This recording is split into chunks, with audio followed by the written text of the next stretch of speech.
창세기 42장 26절에서 28절까지 말씀을 다 같이 읽겠습니다.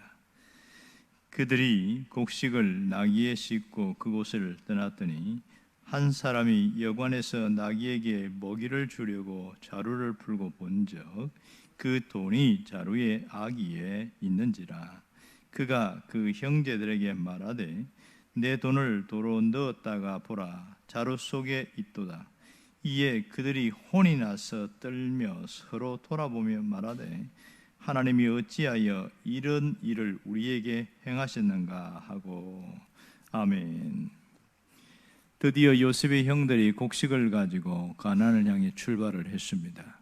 그런데 가나안으로 가는 도중에 겁에 질릴 만한 사건을 만나게 되었습니다. 그것은 돈자루 때문에 그렇습니다. 돈 때문에 심각한 문제가 생겼습니다. 집에 가다가 도중에 어떤 객점에 들리게 되는데 한 사람이 나귀에게 먹을 걸 주려고 자루를 풀다가 깜짝 놀란 거죠. 그 속에 자루에 돈이 있었던 것이 너무 충격적이었습니다. 그래서 다른 형제들에게 알려서 내가 이러이러하는데 혹시 해보자 해서 모두가 자루를 풀어보니까 각 자루마다 돈이 다 있는 거예요. 도대체 이게 무슨 일인가? 왜 이런 일이 생겼지? 상당히 놀란 거죠. 누가 이 돈을 집어넣었을까? 도대체 누구냐는 거예요. 상당히 충격적인 일이죠. 돈은 누가 넣겠습니까? 요셉이 넣었지요. 요셉이 돈을 넣은 이유는 자기의 마음을 표현한 거예요. 형들에 대한 애정에 대한 마음을 표현하기 위해서 이 돈을 넣었는데, 근데 형들의 반응은 완전히 정반대였습니다. 이 돈을 보자마자 두려움에 빠졌고 절망감에 무너졌습니다. 이것은 틀림없이 총리가 한 짓이라는 것을 느낌적으로 알았어요. 총리가 왜 이렇게 했을까? 안 그래도 우리에게 누명을 씌우고 스파이라고 몰아세우고 또 감옥에 가두더니 급기야 이제는 확실한 증거를 잡기 위해서 돈까지 집어넣어서 이제는 꼼짝도 못하게 만들었구나, 이런 생각을 하게 된 거죠. 그러니 그들이 얼마나 두렵고 떨렸겠어요. 온몸이 오들오들 떨리고 그냥 머리가 하얗게 되어지는 상황이 되어버린 겁니다. 그런데 특이한 건 뭐냐면 이렇게 되어지면 다시 애굽으로 돌아가서 자초지종을 이야기하고 돈을 주고 와야 되는 게 맞지 않습니까? 그런데 이 형들이 가나안으로 갑니다. 가나안으로 가서 아버지에게 이런 일이 있었다고 얘기를 합니다. 이해가 되지 않아요. 왜 그랬을까? 왜 그랬을까? 그러니까 쭉 애굽에서 가나안까지 대략 거리를 측정해 보니까 무려 640km가 나옵니다. 어마어마한 먼 거리지요. 그것도 고속도로도 아니고 꼬불꼬불하고 산도 지나야 되고 여러 가지 또 험한 꼴도 봐야 되고 이러니까 그 거리를 가려고 하면 자동차로 달려도 쉬지 않고 8시간은 가야 됩니다. 그리고 걸어서 가게 되어지면 건강한 남자들에 가도 이 2달이 걸리고 적어도 3달 정도는 걸립니다. 그런 긴 거리예요. 아마도 이 형들이 가나안 가까이쯤 왔기 때문에 더 이상 돌아갈 수 없는 상황이 되어버린 것 같아요. 어쩔 수 없이 가나안으로 가게 된 것으로 확인됩니다. 자, 그러면 요셉의 형들이 돈이 여기에 들었다는 것, 이것에 대해서 무슨 생각을 했을까요? 이것은 요셉의 경고장으로 받아들인 겁니다. 형들에 대해서 안 좋게 느끼는 감정, 그러니까 요셉의 형들은 애굽 총리라고 생각하죠. 총리가 우리에게 억한 심정이 있어서 다른 사람들에게는 그냥 술술 넘어가더니 꼭 우리만 갖고 트집을 잡고 뭔가 막 꼼짝도 못하게 하고 죽이려고 하는 그런 느낌으로 받은 거죠.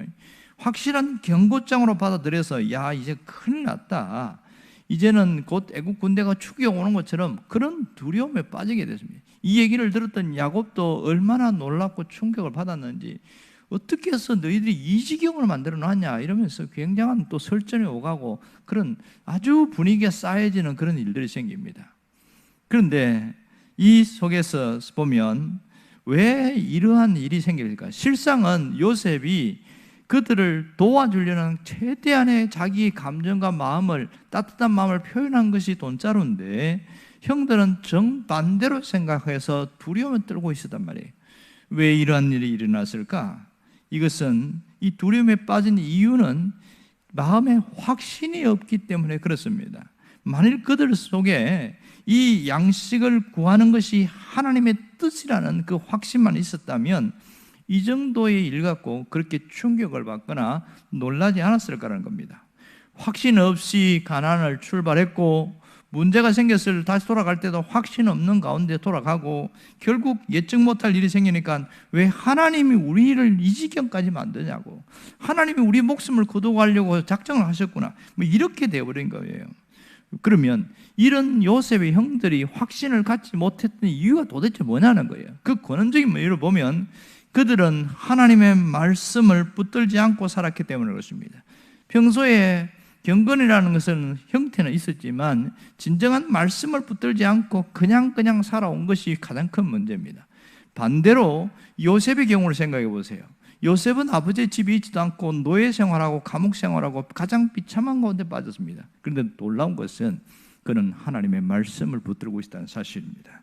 하나님의 말씀을 붙들고 있었기 때문에 숱한 어려움의 과정을 겪으면서도 이겨낼 수가 있었고 견딜 수가 있었습니다. 이것이 요셉의 성공 비밀이었습니다. 오늘 하나님께서 우리에게 주시는 메시지는 분명합니다. 두려움에 빠지지 않으려면 하나님의 말씀을 붙들고 살아가라는 겁니다. 주변의 환경 때문에, 시대의 여건 때문에, 좋지 않은 일 때문에 우리는 수도 없이 두려움과 걱정, 근심에 빠질 때가 굉장히 많습니다. 그러나 이것을 이겨낼 수 있는 것은 하나님의 말씀이라는 겁니다. 이 말씀은 그 두려움을 이겨낼 수 있는 능력이라는 사실입니다. 환경도 이겨내고 현실도 이겨내고 내 마음에 있는 어두움도 몰아내고 다 이겨낼 수 있는 것이 하나님의 말씀이라는 것이죠. 그래서 너희는 이 말씀을 붙들고 이기고 견디어내라. 이것이 오늘 주님 우리에게 주는 메시지입니다. 그러나 우리 현실은 정말 어떻습니까? 환경의 문제와 힘든 현실 속에서 우리는 여지없이 좌절하고 무너질 때가 얼마나 많습니까? 힘 있는 자의 횡포 속에 우리는 고통당할 때가 있고, 또 어떤 내 것을 빼앗으려고 하는 사람 때문에 우리는 굉장한 여러 날 걱정을 하면서 살아가는 사람들이 많습니다. 왜 하필 나에게 이런 일이 일어날까? 왜 하필 우리 교회에 이런 일이 생길까? 그런 일 때문에 우리는 심각한 고민에 빠지면서 살 때가 한두 번이 아닙니다. 많은 분들이 신앙인들 중에서도 요셉의 형들과 같이 살아가는 사람들이 의외로 많다는 겁니다. 조그만 문제만 생기면 왜 이런 일이 생기는가? 왜 하나님이 지켜주지 않는가? 이런 식으로 몰아가는 경우가 굉장히 많습니다. 어떤 일이 생겼을 때에 이게 좋은 일인지, 이게 안 좋은 일인지, 멸망의 징조인지 구분을 하지 못하고 살아간다는 거죠. 그래서 이 야곱의 형들처럼 우리도 똑같은 그런 삶을 살다가 우리 나중에 그게 나한테 유익하고 좋은 일인데 왜 내가 그렇게 두려워하고 떨었는지 모르겠다, 이러면서 후회하는 사람들도 정말 많습니다.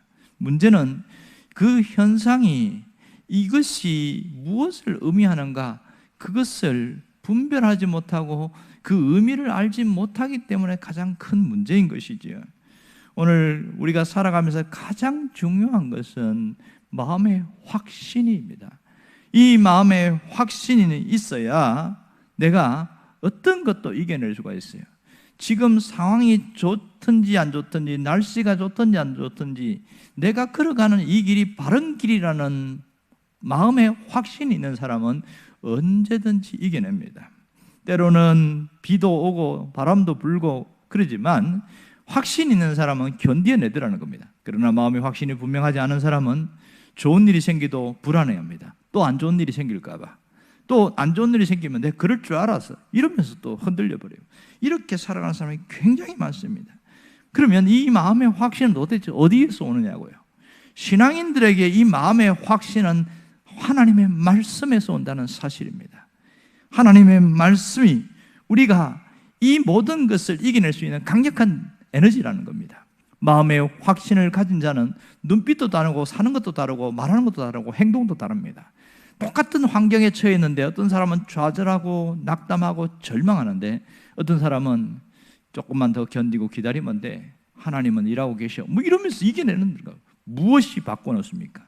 그 속에 하나님의 말씀이 든든한 기둥처럼 있어서 아무리 바람이 불고 환경이 어려움이 와도 안 넘어진다는 겁니다. 자기 안에 마음의 확신이 너무 강하니까, 하나님이 역사하실 걸 믿으니까 결국은 이겨내더라는 겁니다. 누구처럼요? 요셉처럼 말입니다. 오늘 여러분들이 이런 사람이 되기를 원합니다. 그래서 말씀을 붙드는 자는 보는 눈이 달라지게 되더라는 거죠. 세상을 보는 분이 남달라져야 됩니다. 현상을 보지 말고 그것이 무엇을 의미하는가를 파악할 줄 알아야 된다는 겁니다. 현상보다 중요한 것은 그 내용의 의미입니다. 오늘 요셉의 형들은 돈자루라는 이 현상 때문에 모두 두려워하고 불안에 떨었습니다. 그러나 그 내용의 의미가 정반대였다는 것을 알았다면 그들이 그렇게 생각하지 않았을 겁니다. 이것은 요셉이 자신의 본심을 보여준 것이고 그 총리라는 그 사람이 우리에게 얼마나 따뜻한 마음으로 우리에게 해준 것인가, 요셉이 할 수 있는 최선의 방법으로 준 것을 알았다면 절대로 이런 불안에 떨지 않았을 거라는 거죠. 그들은 오히려 자기들을 해치는 음모라고 생각했고 결정적인 증거라고 생각했기 때문에 그들은 두려워할 수밖에 없었습니다. 문제는 이것을 어떻게 아느냐는 거죠. 이것을 아는 분은 하나님밖에 없습니다.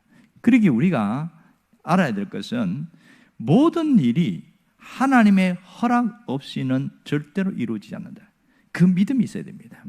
하나님의 허락 안에서 모든 일이 이루어진다. 이것을 뭐라고 그럽니까? 섭리신앙이라고 말합니다. 하나님의 섭리를 믿는 신앙입니다. 그러므로 이 하나님의 허락함 속에서 이루어지기에 좋은 일이든지 안 좋은 일이든지 합력해서 선을 이루실 것을 믿는 거지요. 그 합력해서 선을 이룰 걸 믿기 때문에 내가 조금 안 좋은 일이 생겨도 그래도 나는 하나님을 믿습니다 이러면서 견뎌나갑니다. 그리고 어떤 분은 장로님이신데 그 회사 가보니까 지붕에다가 뭐라고 써놨는지 아세요? 글씨를 써놨는데 좋은 일이 있을 것입니다 이렇게 써놨어요. 그래서 물어봤어요. 왜 이렇게 써놨습니까? 그때 초기에는 내가 전화를 하면 거기 있는 분들이 전화를 받으면서 좋은 일이 있을 것입니다. 어떤 회사 누구 뭐입니다. 이렇게 말하더라고요. 그러니까 생각 자체가 안 좋은 일이 생겨도 좋은 일이 생길 겁니다. 항상 이런 식이었어요. 정말 그런 마음의 모토로 살아갔더니 그 위기 속에서도 계속 기업이 뻗어나가고 여러 개의 법인 회사가 만들어지는 것을 보고 깜짝 놀랐어요.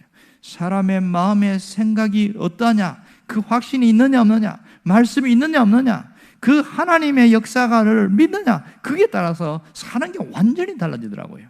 오늘 우리에게 정말 절대적으로 필요한 게 뭔지 아세요? 그것은 분별력입니다. 세상을 보는 분별력이고 현상을 보는 분별력입니다. 이것이 무엇을 의미하는가, 그것을 분별하는 능력이 우리에게 있어야 됩니다. 이 분별력은 절대적으로 하나님에게서 온다는 사실을 놓지 않기를 원합니다. 오늘 여러분들이 이 분별력을 놓고 기도할 수 있기를 바라요. 하나님, 내가 이 문제를 놓고 분별할 수 있는 능력을 주시옵소서. 그렇게 기도할 때에 어떤 것도 이겨낼 수 있게 됩니다. 여러분이 모든 사람, 모든 현상, 모든 환경을 이 하나님이 주시는 분별력으로 이겨내기를 주의 이름으로 축원합니다. 기도하겠습니다. 살아계신 아버지 하나님, 요셉의 형들은 돈자루 때문에 그것이 의미하는 바를 몰라서 두려워 떨었습니다. 우리도 이러한 일들이 얼마나 많은지 모릅니다. 오늘 우리에게 분명한 분별을 부어주셔서 하나님의 말씀 붙들고 그 말씀을 붙들면서 이겨나가는 자가 되게 하여 주옵소서. 예수님의 이름으로 기도합니다. 아멘. 주기도문하겠습니다.